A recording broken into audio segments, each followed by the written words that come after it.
हज़रात मुहतरम, माह रबीउल अव्वल शरीफ बज़ाहिर अपने इख्तिताम की तरफ रवां दवां हैं। और ये जो मैंने अर्ज़ किया कि रबीउल अव्वल अपने इख्तिताम की तरफ रवां दवां है, तो महीना अपने इख्तिताम की तरफ रवां दवां है। लेकिन जिस ज़िक्र अज़ीम से ये महीना निस्बत रखता है, उस ज़िक्र अज़ीम का कभी इख्तिताम नहीं हो सकता।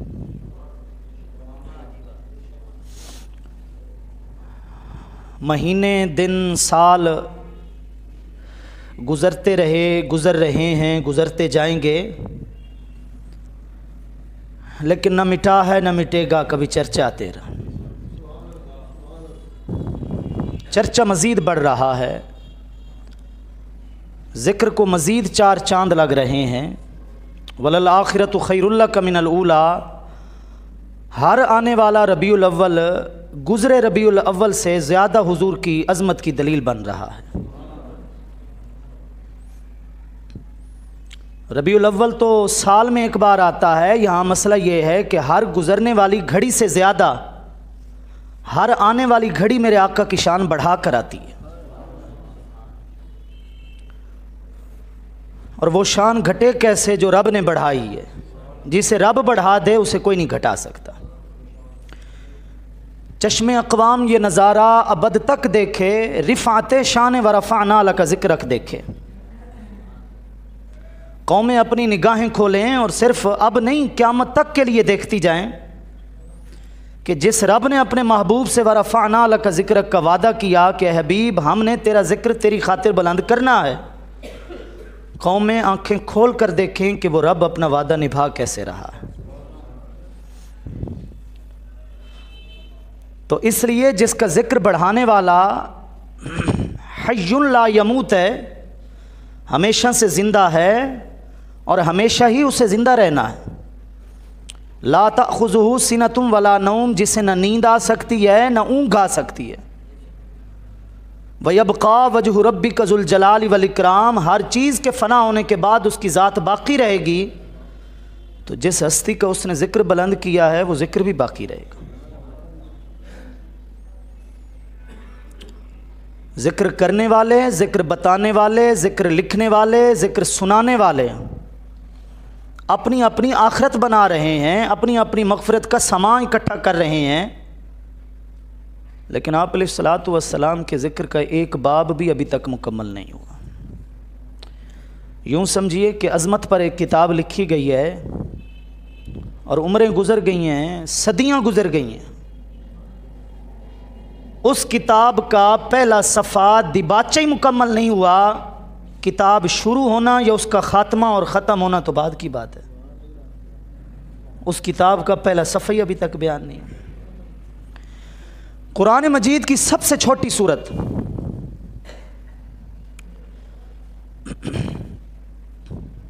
108 नंबर सूरत, इन्ना आतैनाकल कौसर फसल्लि लिरब्बिका वनहर इन्ना शानिअका हुवल अब्तर। कुरान मजीद की 114 सूरतों में से सबसे छोटी सूरत और 7वीं सदी हिजरी का अजीम मुतकल्लिम फ़लसफ़ी आलिम, मंतिक़ व फ़लसफ़ा का बिला शुबा इमाम, इमामुल अइम्मा, इमाम फ़खरुद्दीन राज़ी रहमतुल्लाह ताला 606 हिजरी के अंदर उनका विसाल हुआ। कुरान मजीद की तफसीर लिखी। तफसीर फ़खरुद्दीन राज़ी के नाम से भी छपती है, तफसीर कबीर के नाम से भी छपती है। सबसे छोटी सूरत की सबसे बड़ी तफसीर लिखी। क्या अर्ज़ किया है?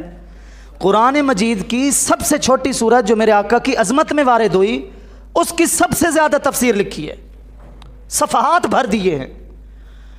मेरे क़िबला उस्ताद साहब रहमतुल्लाह ताला अलैह ने भी उसी तफसीर की शरह लिखी, तर्जुमा लिखा कौसरुल खैरात के नाम से, उर्दू ज़बान के अंदर। तो इमाम फ़खरुद्दीन राज़ी जिन्होंने सूरतुल कौसर कुरान मजीद की सबसे छोटी सूरत की इतनी तफसीर लिखी, अक्लें हैरान हैं। एक एक हर्फ के ऊपर उन्होंने कई कई सतरें लिखी हैं। एक एक हर्फ के ऊपर, इन्ना के ऊपर उन्होंने लिखा, आतोइना के ऊपर उन्होंने लिखा, कौसर के ऊपर उन्होंने लिखा। और लिखने के बाद आखिर में कहते हैं ये मत समझना कि मेरे आका की शान में जो सूरत नाजिल हुई है मैंने इतनी तवील तफसीर लिखने के बाद उसका हक़ अदा कर दिया है, बल्कि यूँ समझना कि ये एक कतरा है, समुंदर अभी पीछे बाकी है।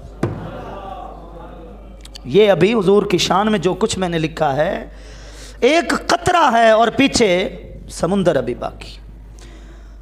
अगर 7 समुंदर की इस्तिलाह ठीक है तो हकीकत यह है कि 7 समुंदर अभी बाकी हैं, एक कतरा भी पूरा मेरे आका की शान में अभी तक बयान नहीं हुआ। हकीकत ये है,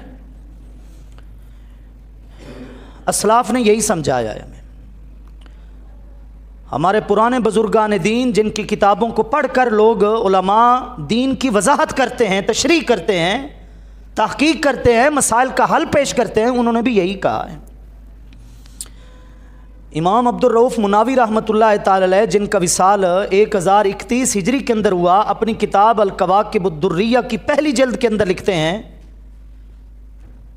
इन्नमा कालूहु व यक़ूलूहु इला यौमिल क़ियामति हुवा क़तरतुम मिन बहरि कमालिही सल्लल्लाहु ताला अलैहि वसल्लम। ऐ लोगों, मेरे आका करीम अलैहि तहियत व तस्लीम की मदह में, शान में, अज़मत बयान करने में जो कुछ लोगों ने कहा, माजी की बात, जो कुछ उन्होंने कहा और जो कुछ कहेंगे इला यौमिल क़ियामा, क़यामत के दिन तक जो कुछ भी कहेंगे, लिखेंगे, पढ़ेंगे, सुनाएंगे, सुनेंगे, वह क़तरतुम मिन बहरि कमाली सल्लल्लाहु ताला अलैहि वसल्लम, ये तो अपने महबूब के कमालात के समुंदर का सिर्फ एक कतरा है। वर्क तमाम हुआ, मधा भी बाकी है, सफ़ीना चाहिए इस बहरे बेकरां के लिए। गालिब ने कहा था, गालिब ने कहा था वर्क तमाम हुआ, और मैं कहता हूँ उम्रें तमाम हुई, जिंदगियां तमाम हुई, दफ्तर के दफ्तर तमाम हो गए, सदियां बीत गईं और मधा अभी भी बाकी है।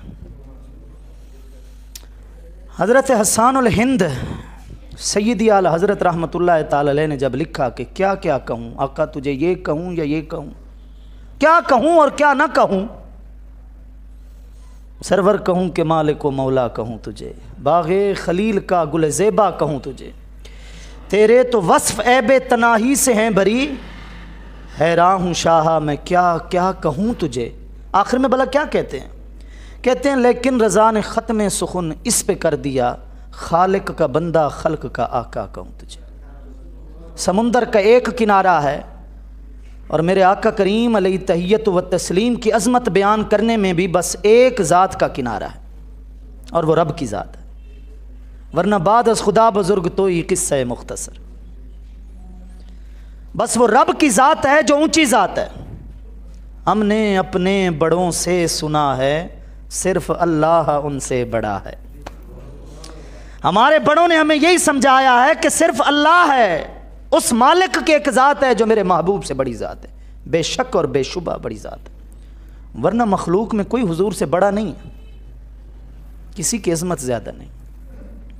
खालिक का बंदा खल्क का आका कहूँ तुझे। तरफ़ आला को देखें, ऊपर देखें तो सिर्फ एक ज़ात है बस, उसके आप कामिल बंदा हैं, और नीचे मखलूक की तरफ देखें तो सारी मखलूक के सरदार आप ही तो हैं, और कौन है? क्या अंदाज है मदा लिखने का। खालिक का बंदा खल्क का आका कहूँ तुझे, लेकिन रज़ा ने ख़त्म सुकून इस पे कर दिया, बात इसी पे ही ख़त्म कर दी। और क्या क्या कहें, बस इतना ही कह सकते हैं कि आपसे बढ़कर कोई खालिक का कामिल बंदा नहीं और आपसे बढ़कर मखलूक का कोई और आका नहीं। अर्श हक़ है मसनद रिफ़ात रसूलुल्लाह की, अर्श हक़ है मसनद रिफ़ात रसूलुल्लाह की। नातों में हम कलाम पढ़ भी देते हैं, सुन भी लेते हैं, बाज़ों का तवज्जो नहीं होती, लेकिन कभी तन्हाई में बैठकर एक एक जुमले को पकड़ें कि कहने वाले ने बात कही कैसे है और कहाँ तक कह गया है। अर्श हक़ है मसनद रिफ़ात रसूलुल्लाह की। मेरे आका की शान की जो मसनद है ना, वो अर्श है, नीचे कोई और मकाम नहीं है, वो अर्श है जिस मसनद पे आप फायज़ हैं। इकबाल ने कहा था अदब गाहेस्त ज़ेर आसमां अज़ अर्श नाजुक तर, नफस गुम कर दमी आयत जुनैद बा यजीद ईजा। आसमान के नीचे एक वो भी अदबगाह है, एक वो भी बारगाह है जिसका मकाम अर्श से भी ज़्यादा है। आसमान के नीचे गुंबद खजरा मदीना तैयबा में मेरे आका का मस्कन मुबारक, इकबाल कहता है एक बारगाह आसमान के नीचे इस सरजमीन पर ऐसी भी है जो आसमान से ऊपर वाले अर्श से भी ऊपर दर्जा रखती है। और ये वो बारगाह है जहाँ जुनैद और बायजीद बिस्तामी जैसे लोग भी अपनी सांसें भी गुम कर चुके हैं, अपने आप को फना कर चुके हैं, फना फिर रसूल अपने आप को कर चुके हैं। वो बारगाह है।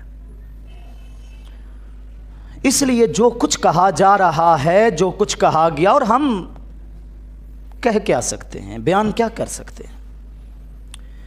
बड़े बड़े लोग जिनके आगे माना, फ़िक्र, तख़य्युल, अल्फाज सब के सब हाथ बांध कर खड़े हो जाते थे। बड़े बड़े नामवर शुअरा जिन्हें कोई मेहनत नहीं करनी पड़ती थी, कागज़ उठाते थे, कलम उठाते थे, सफ़हात भर दिया करते थे। मश्क इतनी थी, रियाजत इतनी थी उनकी। उस्ताद शुअरा मिर्ज़ा गालिब, आप पढ़े लिखे लोग माशाल्लाह बैठे हैं, उर्दू तालीम याफ्ता लोग बैठे हैं। उस्ताद शुअरा बरे सगीर के अंदर बहुत बड़ा शायर, बहुत बड़ा शायर। लेकिन मिर्ज़ा गालिब को भी कहना पड़ा कि गालिब सनाए ख्वाजा बयज़दां गुज़ाश्तें के आं ज़ात पाक दाने मर्तबे मोहम्मदस्त सल्लल्लाहु ताला अलैहि वसल्लम। गालिब तू इस हस्ती की क्या तारीफ़ लिखेगा, कितनी लिखेगा। ऐसा कर ये मामला रब के सपुर्द कर दे।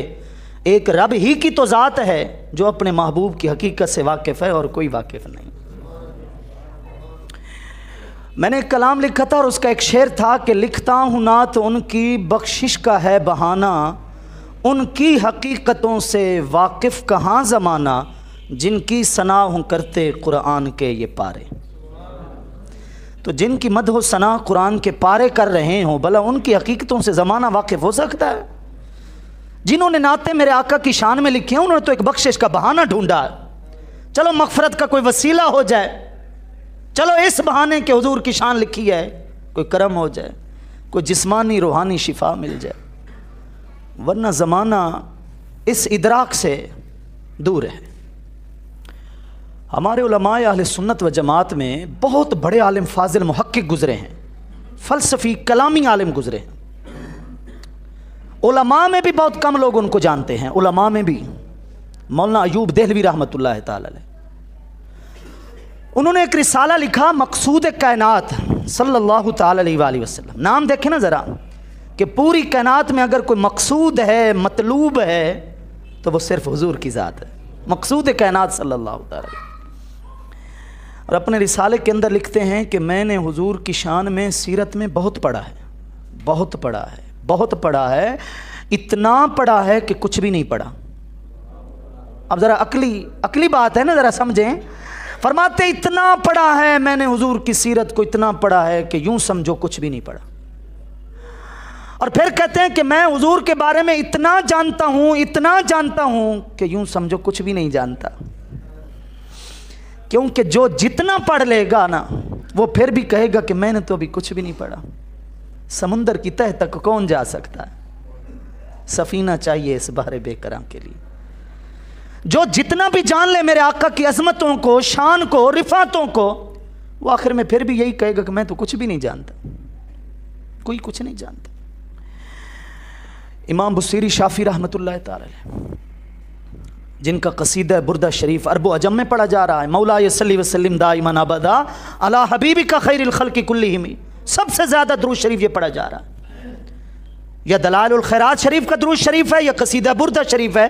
अरबो अजम में सबसे ज़्यादा ये दो कसीदे पढ़े जा रहे हैं, चाहे अरब के इस्लामी ममालिक है या हमारे अजम के अंदर है, सबसे ज़्यादा यही पढ़े जा रहे हैं।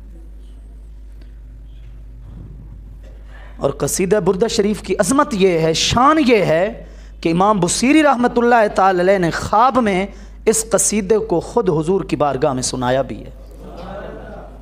मेरे आका ने सुना भी है और इनाम में चादर भी दी है। और ये वो ख्वाब नहीं था कि आंख खुली तो पल्ले कुछ नहीं, आंख खुली तो वो जहान और था और ये जहान और हो गया। ये वो ख्वाब था कि जब आंख खुली तो हुजूर की अता करदा चादर भी साथ पड़ी थी।